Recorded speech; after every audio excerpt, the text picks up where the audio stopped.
पांडवों ने क्यों खाया था अपने पिता का मांस? मित्रों, महाभारत, जिसे महर्षि वेदव्यास ने रचा, हिंदू धर्म का एक प्रमुख काव्य ग्रंथ है।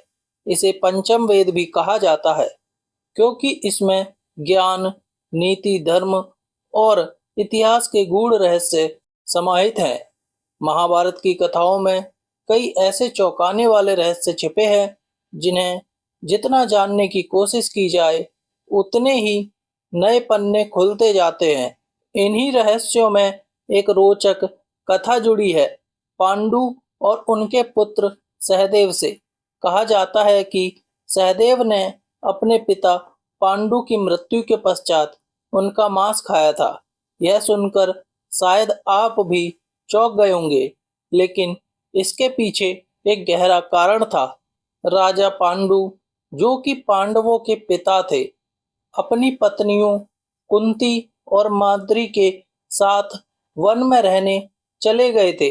इसका कारण यह था कि एक बार शिकार के दौरान उन्होंने एक मृग को बाण से घायल कर दिया था, जो वास्तव में ऋषि किंदम थे।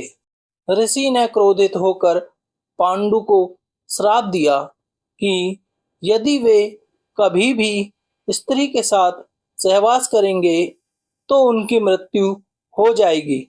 इस श्राप के कारण पांडु संतान उत्पन्न करने में असमर्थ हो गए, लेकिन उनकी पत्नी कुंती को महर्षि दुर्वासा से एक वरदान प्राप्त था, जिसके माध्यम से वे किसी भी देवता का आह्वान कर सकती थी और उनसे संतान प्राप्त कर सकती थी।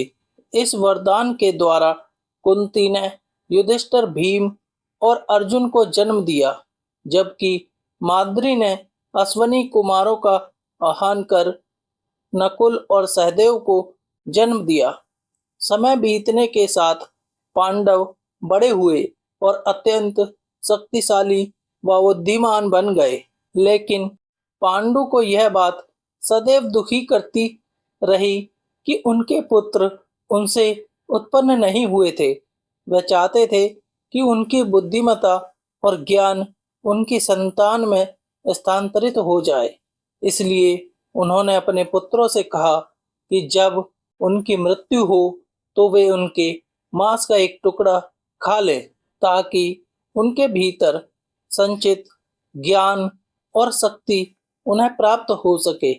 एक दिन पांडु अपनी पत्नी माद्री के साथ वन में विचरण कर रहे थे।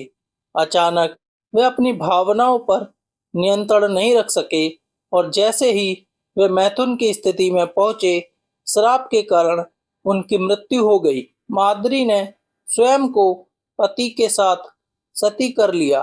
पांडु की मृत्यु के बाद जब उनका अंतिम संस्कार हो रहा था, तो सहदेव ने देखा कि एक चींटी उनके पिता के जलते हुए शव से मांस का टुकड़ा ले जा रही थी।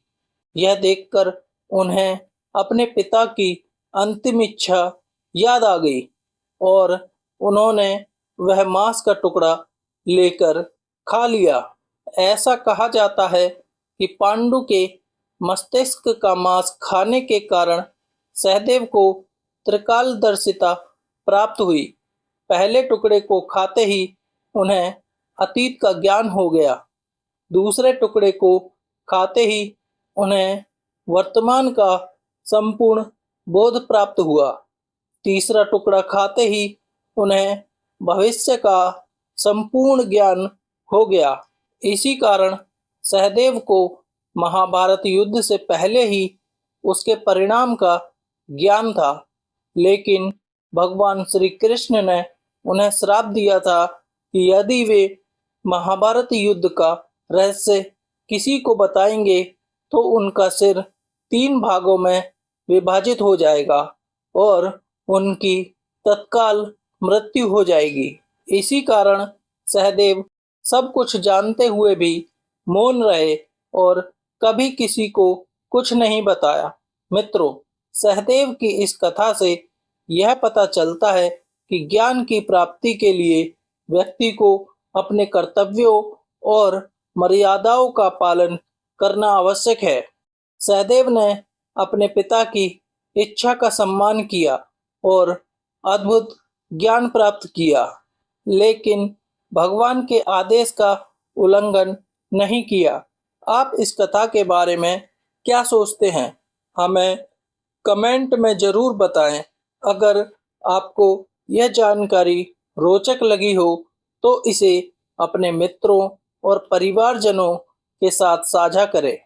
धार्मिक और आध्यात्मिक कथाओं से जुड़ी ऐसी ही और कहानियों के लिए हमारे कहानी के सुर यूट्यूब चैनल को सब्सक्राइब करें। धन्यवाद।